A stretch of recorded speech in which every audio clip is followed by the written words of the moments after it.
Bom dia, novamente, né? Obrigada à mesa.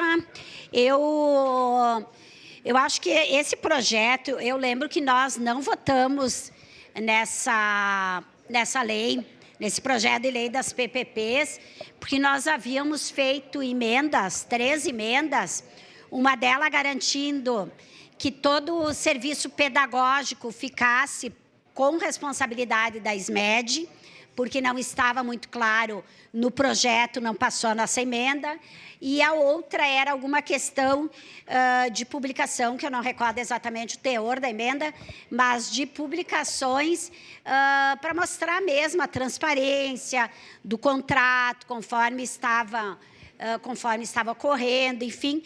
Então, nesse sentido, nós assinamos esse pedido de informação, especialmente ali no que fala, né, nas adequações orçamentárias, nos impactos sobre a rede, sobre, enfim, uma série de coisas que essa questão do jantar, ela é uma parte desse pedido de informação, e para nós, e eu acredito que para o Executivo também não tem problema algum, essa questão de colocar a transparência, né, do que está sendo discutido aqui. Então, nesse sentido, com certeza é importante. Já alerto aqui que outras emendas que nós fizemos e faremos no sentido de publicação de subsídios, de verbas, de aprovação de projetos para o Executivo, nós queremos e precisaremos que elas sejam aprovadas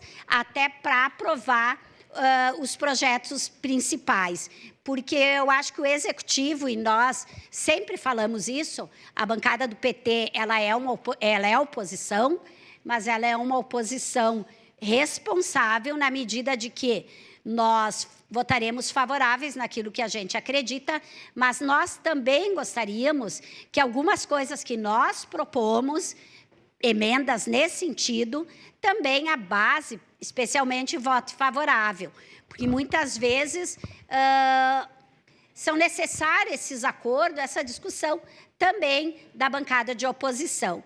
Então, esse pedido de informação, ele veio ao encontro daquilo que nós já falávamos quando foi aprovada esta lei. Então, fizemos questão de assinar, parabenizamos a vereadora Sandra pelas questões feitas e temos certeza que o Executivo irá, e precisamos acreditar nisso, que o Executivo responderá da melhor forma possível e da forma mais rápida e transparente, como assim exige a lei. Obrigada. Obrigado, vereadora Rose Frigerio. E com a palavra, a vereadora Estela Balardim.